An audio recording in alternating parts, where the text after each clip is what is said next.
Fat Joe Show is back. Executive producer, Soraya Milon Cartagena. Damn, man. Women Empowerment Zone.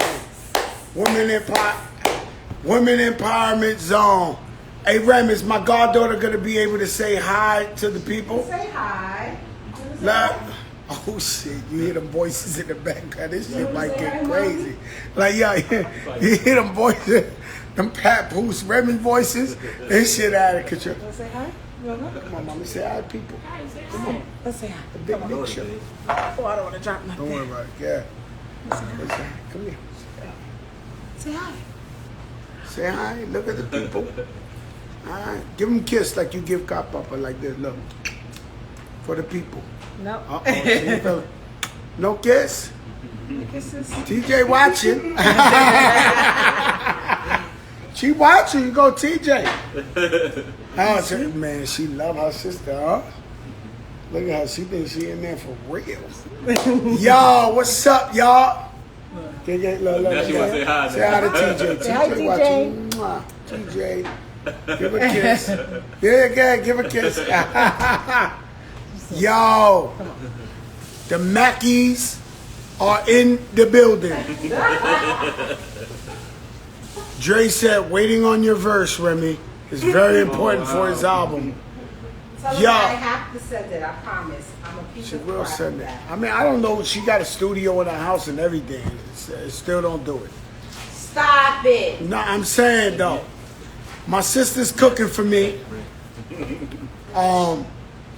Smelling amazing in this joint right here. It's going down. It's a family ting, you know. A family ting, you know. Let me get to it. Ellen DeGeneres. Floyd Mayweather came on here and was talking about this. People like to big you up and bring you all the way up when you're a celebrity and root for you. They didn't want to stab you on the way out. And I'm not mad at Kevin Hart sticking up for Ellen DeGeneres or her friends. That's what you're supposed to do. That's your people. You stick up for them. It's it. What are you supposed to do? Because people were telling me, that's not cool. I got to be with my people. You know, if I love you, I love you. So I wish her luck, and I wish they could fix this whole thing. You know, Floyd Mayweather said it perfect. He said everybody wants to big you up, and then they want to kill you on the way out. The biggest talk ever. I'm talking to Papoose, because Papoose, I don't know where he been. He didn't see the Bobby Brown when Bobby Brown called him one of his top favorite rappers. Bobby Brown said that he taught Michael Jackson how to moonwalk. This is not going away, guys. This is not going away. I can't tell you who. I got some of the hugest, the biggest celebrities calling me up. And some of them saying is a lie. Some of them is saying it's true. I'm going to tell you something, right? I'm going to break this down to you. Sometimes I tell you stuff, right? When I was in junior high school, we was in a talent show and I was watching, and at the time, Grandmaster Flash and Treacherous 3, you know, same guys was winning forever, right? Heartbeat, all that. And 3 girls came out and they started doing a dance routine, but they played Run DMC's Sucker MCs. And I remember the whole 1,000 of us, or 500 of us, looking around at 120, PS 120, and we knew it was a new day. We had heard something we never heard before. We knew the game was changing. That's how everybody felt when they seen Michael Jackson do the moonwalk for the first time on the 25th anniversary of Motown. You could Google it. Marvin Gaye's in the audience. Luther Vandross in the audience. Smokey Robinson. So you knew there was a new king in town when he moonwalked across that stage. But I'm not sure how much Michael Jackson was in the hood. Now, when you think about that time, Bobby Brown was like the Chris Brown of that time. He was popping on another level. I'm going to tell y'all, I'm going with Bobby. I believe Bobby taught him the moonwalk. Bobby was in the hood. Bobby knew what was going on. And he might have taught him the moonwalk. Everybody's hitting me up in my DMs. Nah, homeboy from Shalimar. But really think about it. Who do you believe? The guy from Shalimar taught him the new dance of a century moonwalk? Or Bobby Brown? I'm going with Bobby Brown. I'm telling you the truth. Shalimar, legendary group, but Bobby Brown. I believe he did that. And this is it's the weirdest phone calls you ever hearing in the world from people. I don't want to just call them celebrity friends, but these are real famous people. And some people calling me bullshit. Bobby ain't teaching. Somebody told me they watched the video 20 times and watched Bobby's cheek moving, saying that he's lying. Nah, Bobby Brown taught him that shit. Tonight, we call this bubble talk. They gave me strict orders not to kill the competition, but I'm gonna be honest with you. None of the competition have had bubble talk. Not from inside the bubble. We got Mark Jackson coming up to talk that bubble talk. Finally, they let Zion play. This is terrible. D the Weatherman, what's up? Let the kid play. He been home for 5 months, and y'all don't want to let him play like he's gonna get hurt. Nah, D the Weatherman, we like that, but when you see Khaled, y'all, Edgar Balanga, what's up, chat? When you see Khaled say they don't want us to win, they don't this, I'm gonna give y'all a major key. They don't really have to be competition. You can just possess yourself with there is a competition. That way it'll push you further to win and keep your foot on their necks. So that's why I say the competition, but really can't nobody mess with us. Somebody got Trump 2020. Boo, boo. Boo! Get him out of here. Hi, Trump. You go to a Trump rally, that motherfucker be like, beat him up. Get him out of here. He don't want it. Yo, this is the biggest show in the game.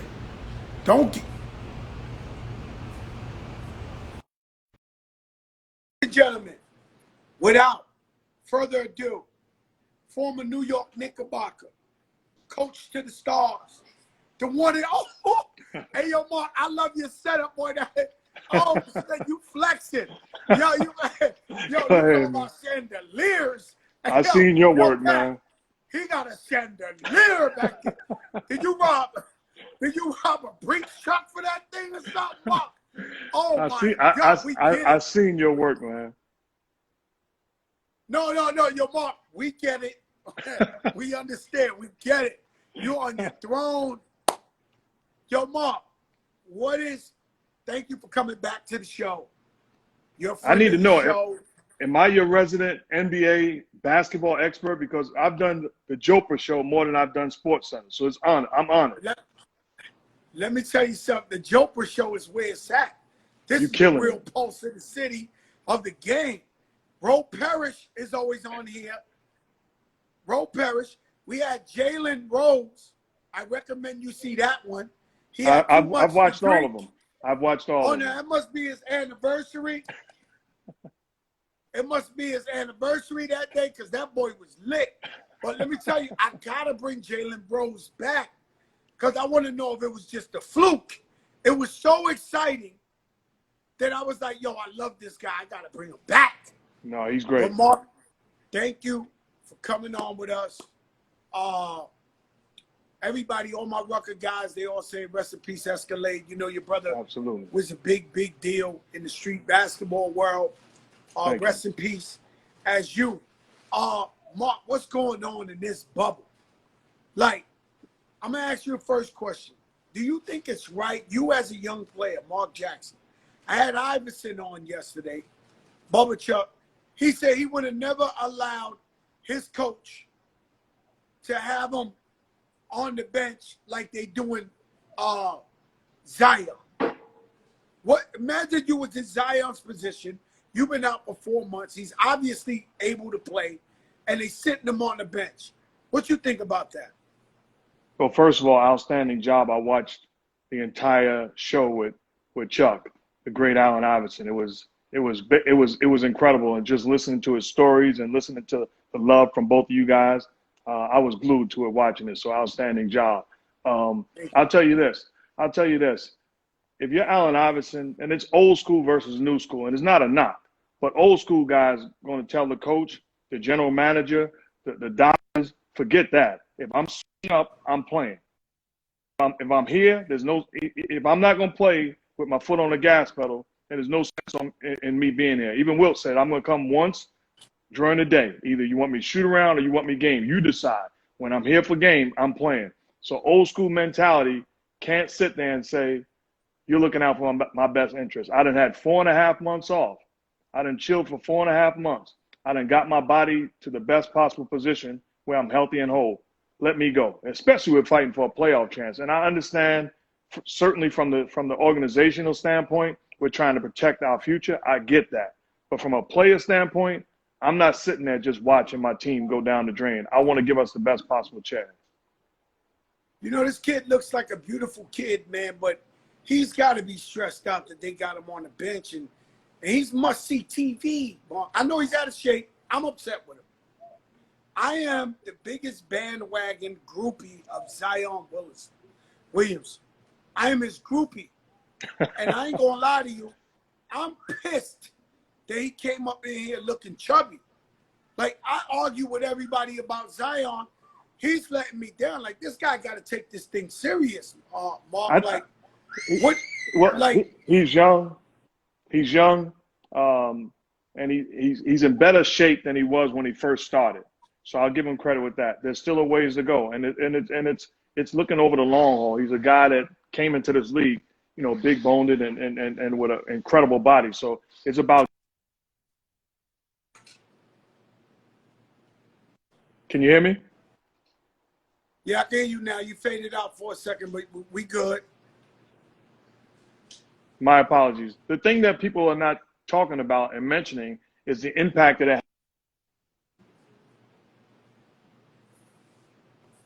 All of a sudden we're looking saying, you know, what's going on? Here we are doing everything we can to put ourselves in position.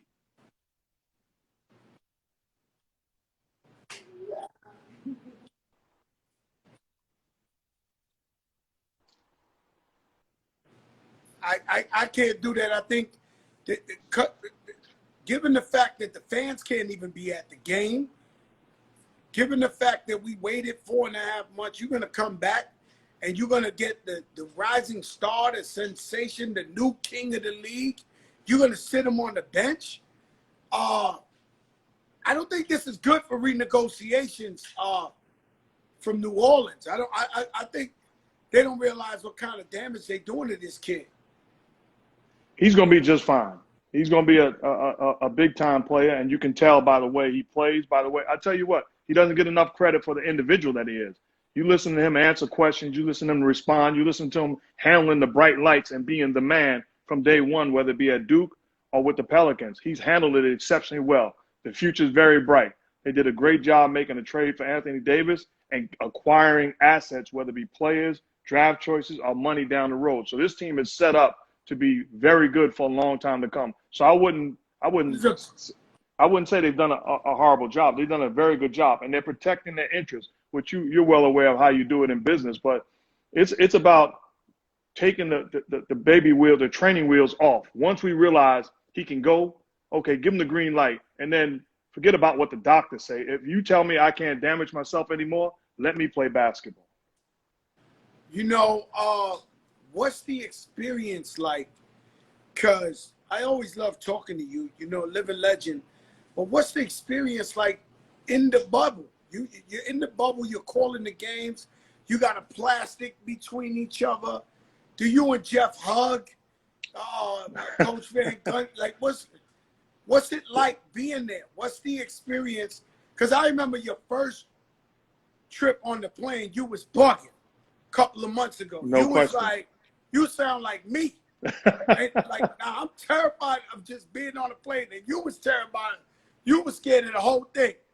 So, what's it like being in the bubble?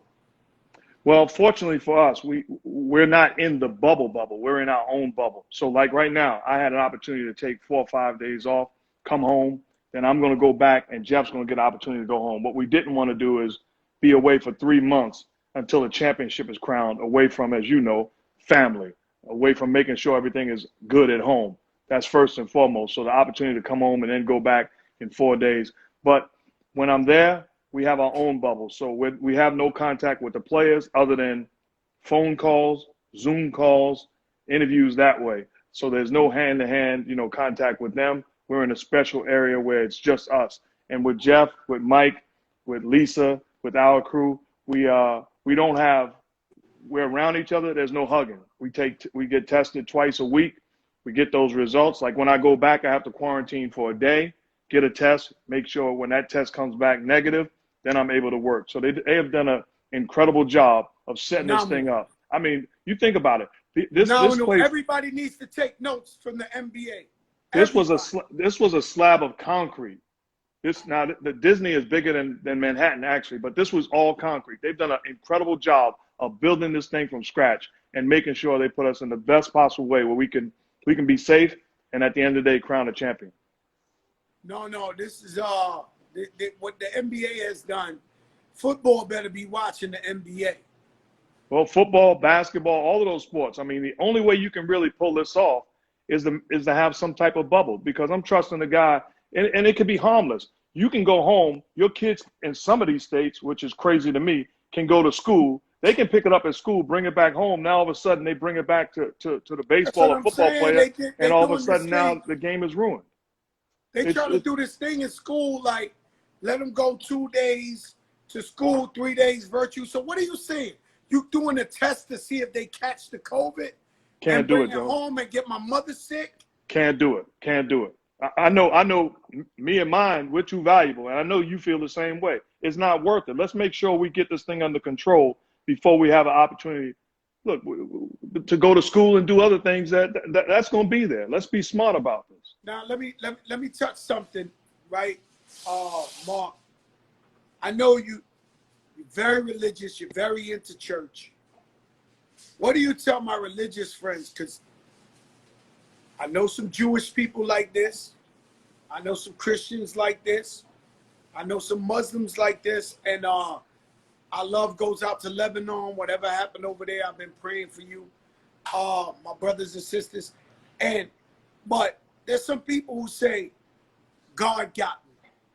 And they don't, Yeah, you're right. You're right. No, it's 10,000, and I'm not disrespecting in no way. 10,000 Hasidic Jews in Brooklyn, you know, at a funeral, and they don't care. There's no social distancing. They like, we serve God. Right.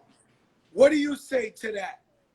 That's a great question. And I'm not into church. I'm not into religion. I'm into Jesus Christ as my Lord and Savior. I don't, you know, and I'm not trying to, no, you didn't insult me. There's people that think, oh, it's just religion. No, I got a relationship, and I try to live Jesus Christ too. No, this ain't at you. I'm just saying to you, I'm not perfect, but I'm trying to serve the perfect one and trying to be the best that I could possibly be. So the answer to that, what do I say? To every religion, I can only speak on behalf of Christianity because that's me. And they say, God got me, so I'm going to go to church and I'm going to do me. Guess what? In the Bible, Herod was looking all throughout Egypt for Jesus, for this young boy. He looked all around. And guess what they did? Jesus didn't say, God got me. They hit him. They hit him. Think about that. So that's all we're trying to do. We're trying to be smart, use wisdom, and until we get the proper strength, knowledge, and understanding of the enemy that's trying to attack us, then let's make sure we put ourselves in a position where we're not in harm's way and in no danger. So if Jesus could hide and not say, God got me, well, I could certainly hide and still say, God got me. I agree. I feel like we can have the strongest relationship with God, but at the same time, be smart. Be smart. Wear a mask, sanitize your hands, take care of yourself, man. Because, you know, some people, they let that go to their heads and they like, you know, I'm good. And you could be the most religious person in the world and end up in that ICU. There are over 160,000, 155,000 folks that have died. There's some great people. There's some strong religious folks that have lost their lives, and not because of ignorance or making mistakes. It's that this enemy is serious and trying to take us out. And you don't know who you around. Like you try not to be around. You try to stay with people that you know been quarantined. You do everything you can do, but you know it can still get you somehow. You know. I went out about a week and a half ago. I went to the store, maybe 2 weeks ago. Went to the store. I'm Reggie Miller's oldest son's godfather. I see Reggie Miller, his wife, his 2 kids, and I'm with my youngest. We didn't hug, we didn't dap. And we are brothers. We love each other. But this thing is serious, and we don't want to put each other in harm's way. So you got to use wisdom, man, and make sure we take care of one another. Mark, let me tell you something, man. I went through Harlem the other day. I drove, you know, when I'm in New York, I like eating dinner on a Sunday night, Saturday night, and just driving through New York City with the wife. I've done this my whole life. Queens, Brooklyn, everywhere. I seen 1,000 people on every corner in Harlem on Saturday, no mask on, with DJs on every corner. I could not believe what was going on. Like people can't wish this disease away. You just can't. You can't just wake up and be like, yo, it's gone. That's right. It's not gone. That's right. And people got to protect themselves. And the message got to be to our people and to all people. We can't do it. We got to be smart, because you going out partying with 1,000 folks on the street in Harlem, putting me at danger, because at some point it's going to get to me and mine. If you're reckless and careless about what you're supposed to do towards this pandemic that's going on, your recklessness is going to make me pay the price somewhere along the line in my family. I got family. You got family. We're in New York City. So what are we doing? Let's take care of one another and begin to think it's bigger than me. It's about we. Let me tell you something, man. Thank God basketball is back. And I've been watching every game. And who do you think's the sleeper out of the East? Who do you think is the sleeper out of the West? Who can give, let's say, the Clippers or Lakers, because we assume they got it. Who could give them the worst problem if they bump into them in the playoffs? And vice versa with either Milwaukee or Toronto. Well, Toronto is definitely a team that can take care of business in the Eastern Conference. They're proven. They have championship DNA. You think about it. Last year with Kawhi Leonard, they had a better record without him than they did when he was healthy and whole on their team. So we take for granted what they bring to the table every single day. In the Eastern Conference, everybody yells Milwaukee, Milwaukee, Milwaukee. Certainly Giannis is again an opportunity to win back-to-back MVP awards. He's an incredible basketball player. But that team has weaknesses. That team has flaws. And there's about 3 or 4 teams in the Eastern Conference, to me, even when you look at the Miami Heat, their versatility, their depth, their swag, that's a dangerous team. Philadelphia is good enough. I don't know if they're consistent enough. Toronto, again, Boston, you're talking about the depth, the talent, the ability, some scary teams. And when you go out west, to me, the Houston Rockets with James Harden and his ability to score the basketball, with another sidekick in Russell Westbrook, his ability to carry the load when James is having a bad night or off night or even a great night. The only team, if I'm Houston, that I have a problem facing, in my opinion, is the Los Angeles Clippers because of their ability to defend on the perimeter. You talk about Pat Beverly, Kawhi Leonard, and Paul George, 3 guys that are flat-out elite defenders against perimeter guys. you can throw those guys at James Harden and try to wear him down. And they're extremely well coached. So that's a team that I believe if you're Houston, you have every right to believe you can beat anybody.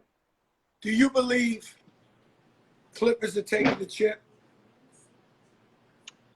I believe that it's open for about 5 to 7 teams right now, and the Clippers really are definitely. That? I believe that. I believe the Clippers are one of the favorites. Either the Lakers or the Clippers. No, I think that, like I said, I think if the Lakers match up against Houston, the Lakers are going to be the favorite. But Houston with James Harden and Russell Westbrook, and it's personal against an LA team, can beat them. The Lakers will be the favorite, but I'm not saying I'm taking the Clippers, the Lakers, and you can have the field. I'd rather have the field. Mm-hmm. Okay. And it's a real toss-up. I hear some people say LeBron, some people saying Greek the Freak, MVP. Who do you think will take it this year? I'm going with Jopra. I'm going with Jopra, without a doubt. Killing these guys. Yeah, listen to me. Yeah, Mark, that we killing these guys. My wife, let me tell you, she told me, stop, Joe, stop, be humble. You be killing the competition every day. I kill these guys all the time. Like I'm watching it, man. Destroying the competition and rubbing it in. And I told you I'm sitting there watching. Be nice. I'm watching Allen Iverson, Mike Tyson, Roy Jones Jr. I'm watching every single night. I'm watching you put on a clinic on how to interview and how to bring in the best talent. So I say the MVP should go to Joey Crack. Let me ask you a question, Mark Jackson. We've been here before. We continue to be here. The Knicks got a new coach. It's not Mark Jackson.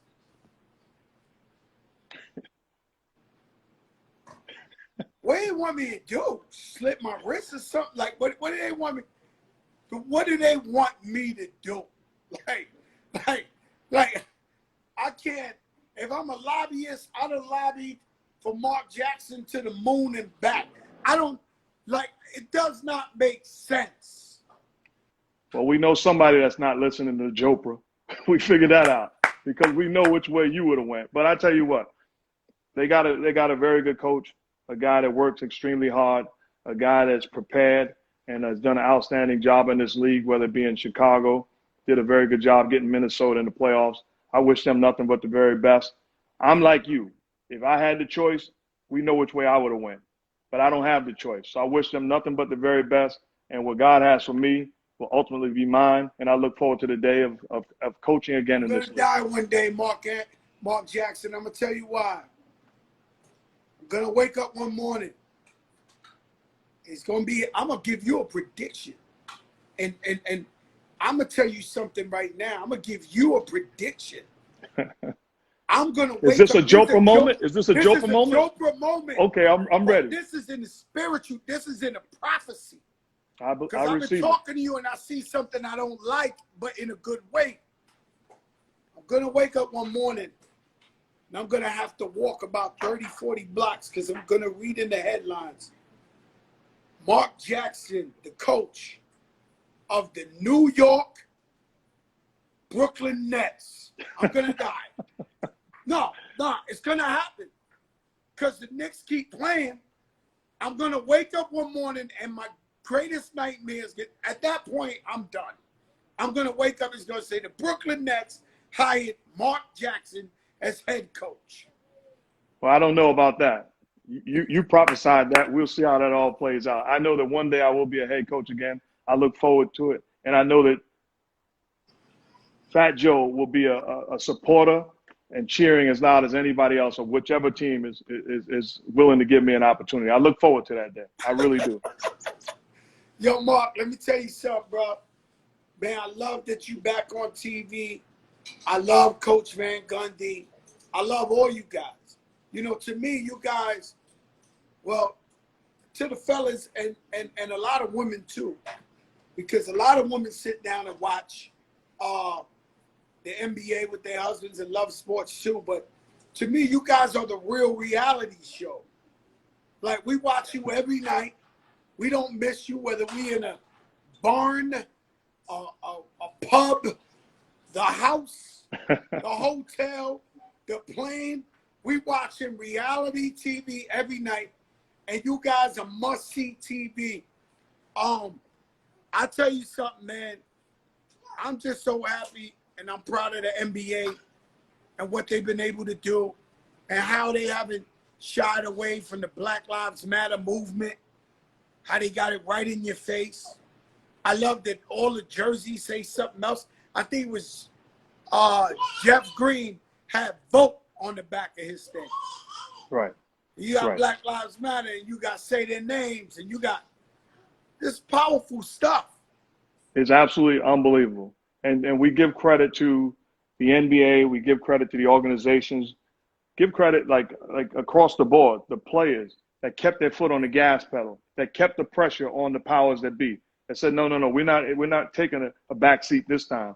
We're going all the way. This is they have crossed the line, and we're going to take a stance. So with their statements, with their stance, it's been a powerful job in making guys like Muhammad Ali, Kareem Abdul-Jabbar, Bill Russell, Jim Brown, John Carlos, all of those guys that fought for this day, the Dr. Kings, the John Lewises, all of those people that fought for this day to come. We're not there, but they got to be awfully proud of the stand are taking across the board. You look at Maya Moore, WNBA, incredible basketball talent that shut down her career to fight for a man's life that was serving life in prison, and he's now a free man because of her sacrifice.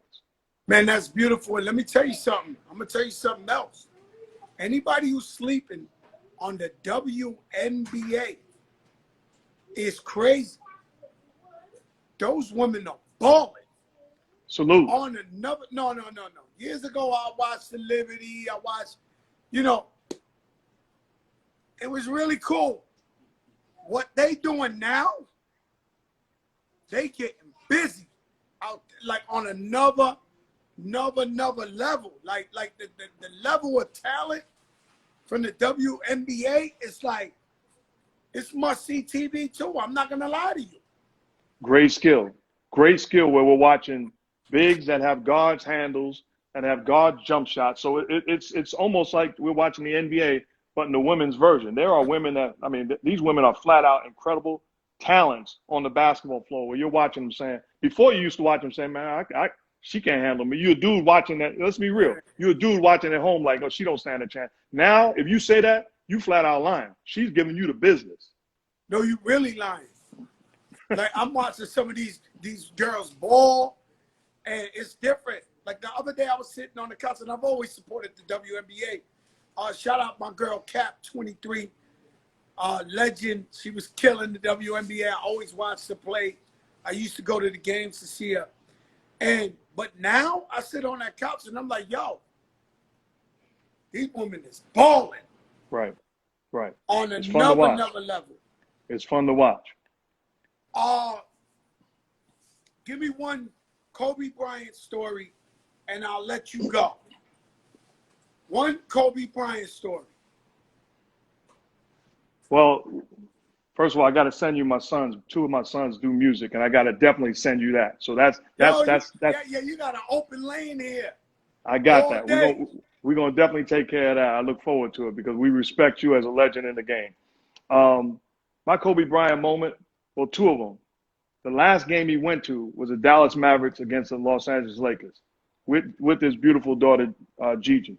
And I'm walking in the back, and the game's over with, and Kobe's coming down the tunnel, and I turn around. Somebody yelled my name. I turn around, and it's him with Gigi. And I'm like, I stop, we talk, and he introduced her. I know she is, okay, because I knew her game and everything. I knew that's her daughter, his daughter. I followed him, and, calling games and all that. So he goes, in practice when we say hand down, man down? And she goes, yes. And he goes, this is where it came from. This is where it came from. And she smiles, and I'm like, thank you. And everything in me wanted to say, yo, let's get a quick flick. But I didn't, out of respect. No, and I regret come it. From the old school where you was like a sucker that asked for a pick. Right. I used to be with Biggie every day. I don't have no picks with Big. Like, we come up at a whack time when we feel less of saying, yo, let's take the pick. Right. You gotta memorize that moment. And then, for it to happen 5 minutes from where I live, was absolute tragic. And I'm talking about a great guy and a great family man, a most improved husband, father, man, player, everything. Salute him and his. But Let me we tell you played him in something. the finals. Remy's here cooking for me. Let's see how that turns out. Pat Booth is here. Legends. My goddaughter's here. Legend. Mark Jackson call you a legend. Your Pat Booth. Y'all, they bigging you up on this show here. They got two legends in the family. Two legends in their family. That's right. Yeah, this my man. But let me tell you, damn, I forgot. Oh, so the only time I ever met Kobe Bryant was when Brett asked for the picture. When Brett stole. Remy, me, and Pat, we performed at Beyonce's concert. He's coming up with his wife. And I'm like, oh, Kobe, right? His wife's telling him, gotta take this pic. And Pistol Pete snuck in there with us too, right? I was the only one that had enough balls to ask for it. He said yes, and I'm the only one that you don't see in the picture. You're not in the picture? I asked for the picture, Joe. He said yes, and you, Pat, Pistol, all y'all swarmed me and bumped me out. I felt so How y'all good strong after on that Remy, picture. man? Yo, let me tell you something. I felt so good after that picture, yo, mom. I was like, yes. And it's a dark one. You know, it ain't really the good quality, but I'll take it. Joe, we played them before they won a championship. We were in the finals against them, Indiana against the Lakers in 2000. Shaq fouls out. We now have an opportunity to take over the series if we win another game at home. Kobe Bryant has a look in his eyes where he begins to take over, scoring in a variety of ways. I look at Reggie Miller, my Hall of Famer two guard, that we feel good matching up against him. And I say, let me get him one time. Old school says, let me get him one time because I want to hammer him. I want to hammer him to send a message. Not here, young fella. I switch. He make a move on me so quick. I hammer him, knocks down the jumper and one. I look at Reggie and go, you got him now. I'm done. Okay, I got two favors for you. I don't know Reggie Miller. For many, many years, I never even said hi to him. One day, maybe like 5 years ago, I was walking to Newark Airport, and he came up to me. We couldn't avoid. We was just walking like this. And he said, Joe, it's over. The Knicks, everything. You can say hi. Because I used to see him at All-Star weekends, parties, never say hi, like holding the grudge. So I said, what's up to him? He shouted me out that night. I need Reggie Miller on this show. I need you to help me figure out. You got an inside lane. That's done. No, I got you. That's done. No, I need it. That's done. Bad. That's done. Right? I got you. Number two is I need you. This is the first time I ever did this. But I just thought about it because, you know, I do these promos just before I come on. I need you to go, this is the big show. Hand down, man down. That's done. Whatever, anything for you, man. We family. Oh, you want it now? Now, I want to hear it. This is the big show. Hand down, man down. Go, mama. There goes that man. Yo, Mark, thank you so much. God bless. I appreciate you, man. I'll talk to you soon. Love you, soon. bro. Keep on rolling, all right? Man, love you, man. Wow, gotcha. Hand down, man down. Bro, Parrish, you seen that move, huh? I hit him with the crossover. Bubble talk. Straight from the bubble. E Philly, what's good, my brother? Let me see the big.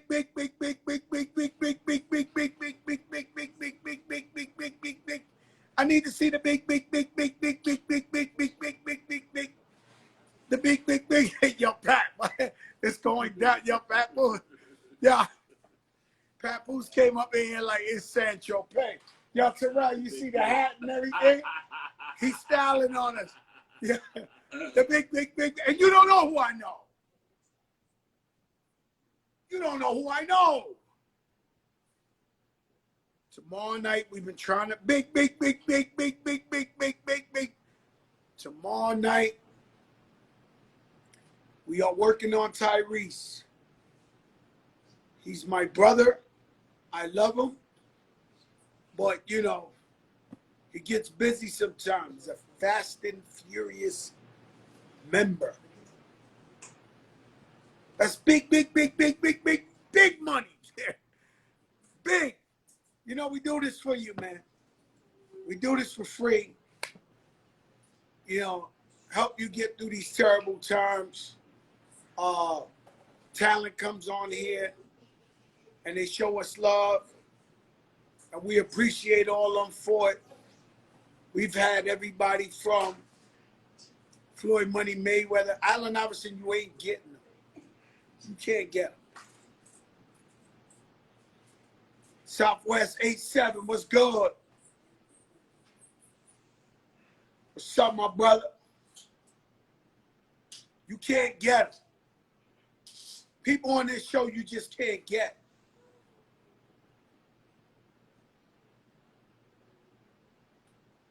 They come and they show love. We on Revolt TV August 4th, 10 o'clock at night. Shout out to P. Diddy. The big, big, big, big, big show is going to the big, big, big, big, big channel. I think your people's on here, Remy. Safari. He said, what's up? Yo. Remy said, what's good? Pat Poose got a Sancho Pay hat on. I remember I used to see Safari in the winter. It looked like he robbed every mink store in the world. Every day he had every color on. That's tonight. Tomorrow night, trying to bring Tyrese. Friday, we set it off with Rick Ross. Right after, 2 Chainz. Thursday, versus battle. We will start at 7 o'clock like we always do when you get a versus battle. I myself have no horse in the race.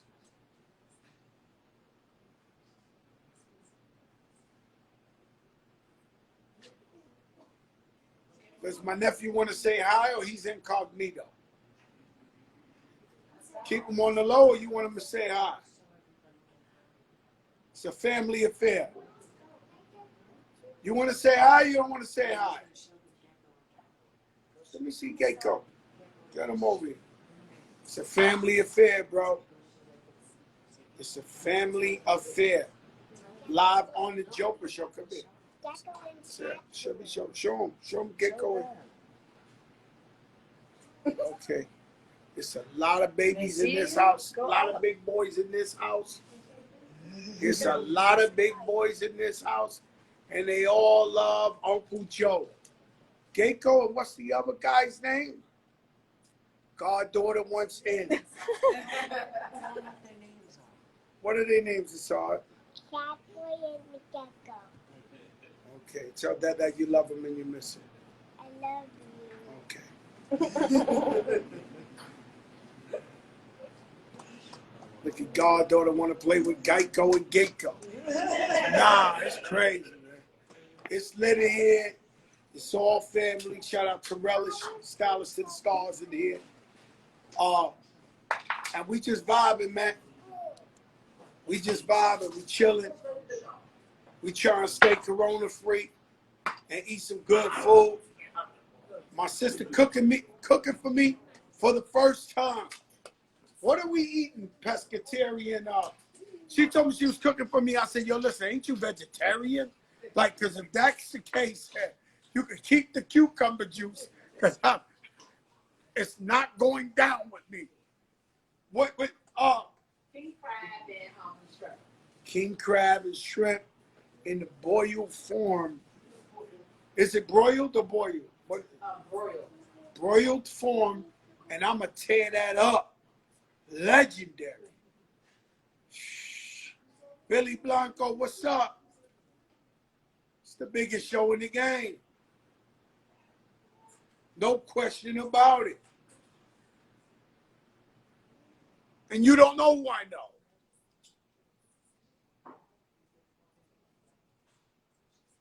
Goddaughter in the building. Shout out Carolyn Aronson, my girl, It's a 10 Records.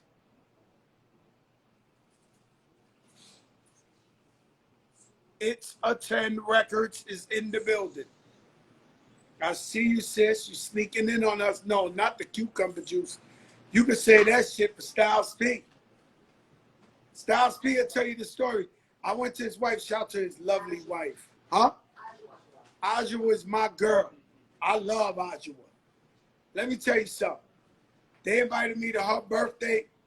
I already had the peanut butter crunch on the counter for after the dinner. Because I damn sure knew I wasn't going to get with this vegetarian shit. They said this is a vegetarian dinner. Your man Styles P, he said when I walked in, I was like this. He said, yo, Joe, why you look mad? I'm like, no. I love your wife. I love your wife. They like, look, Joe, gazpacho. This is cucumber. I was like, yo, my man, if I don't get that peanut butter crunch sometime soon. So like I said, y'all, tomorrow night, 8 p.m., it goes down. Yeah, health is wealth. And I'm telling everybody that if they want to be vegetarians, I embrace it. And I'm telling you, do it. Papoose, you vegetarian, right? I was vegan for 6 months. No way. Yo, Pat, you stopped the vegan? The corona You couldn't do it. Corona messed everybody up. Pandemic messed me up. I'm going to tell you something I don't think I should tell you. Shout out to Biz Marquis. He's doing a little better. He's doing better. Shout out to his wife, Tara.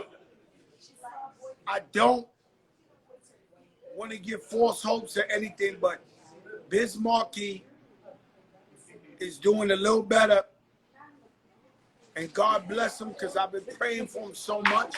The whole hip-hop community has been praying for him. You know, so God bless. I don't want to, jinx nothing because he's doing a little better.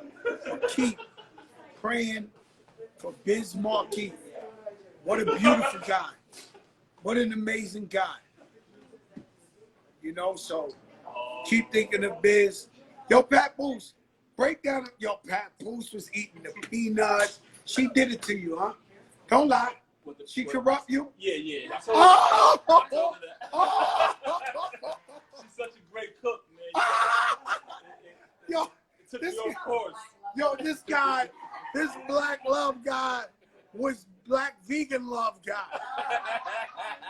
I called him, he was so hungry eating them peanuts in the night. Yeah, the pandemic messed me up. I couldn't get to most of my vegan So spots. what was the first meal you cheated with on the vegan? Oh, man. It was a amazing fish sandwich that my wife made for me. Damn, that wasn't like cheating on the vegan. Yeah, because you can't eat no fish. When did you eat the burger? Yo, Pat, when did you eat the burger? Nah, I ain't go that far yet. You ain't go that far? I went to fish and chicken, to be honest. So you good. Yeah. Yo, man, he's still in the safe zone. He got fish, chicken. He doesn't have anything She was to making watch. some What great. you said? She was making some great vegan meals. Sis. Pandemic, This is man. a love show. I was halfway vegan. I was literally cooking vegan meals every night. She was. Yeah, but you was popping shit about the vegan stuff. Because you was killing them every chance you got. She was but I killing me, doing right? it, though. And we got Mrs. Khaled here, who is the infamous killer. We got some armed robberies. Wives here. They will kill you. I'm like, Wow, I thought it was a family no, show. you are my sister. But I looked at you for a second. You was listening to that vegan story. I was like, oh my God. Let Nicole get a whiff of this one. Yo, listen, everybody. We love you. Put God first. Everybody pray for Lebanon. I don't know what happened there. Every time I go to Lebanon, they treat me beautiful. These are beautiful people. Let's pray for Lebanon. I love you. Put God first. I want to thank Mark Jackson, living legend. Like I said, shout out my mother. My mother's on the check-in, dying laughing. I don't know how my moms know the memes and shit, right? Like, if I say something funny, she got the funny faces. If I say something Black Lives Matter, she got the red, black, and green. Like, yo, Ma, you too old to be knowing the memes. Like, you too old to know the emojis. Shout out my Aunt Barbara. My girl Jilly said she's gonna be in tuned in Rock Nation. I ain't see her Instagram. Yo, Ro Parrish, we gotta talk behind the scenes, man. I gotta know what's going on. Put God first. Without faith, we have nothing. Everybody should have their own relationship with God. Ro Parrish said, "Moms with the shits." Shout out to my brother Diamond D. Fleazy. Diamond D, he just told me, Diamond D just told me his mom's watches me. Tells him, I watch Fat Joe show. He sent me the text today. Yeah. So, Remy's a pescatarian. Yeah, that's right. She making me some shit right now. Legendary. I know it's going to be good. I know it's going to be good. But, yo, listen, I love you guys. Stay up. God is great. Put God first. I'll see you tomorrow. This is the biggest show in the game. Cousin Miriam, I'll talk to you soon. Look at my mom's putting up the emojis.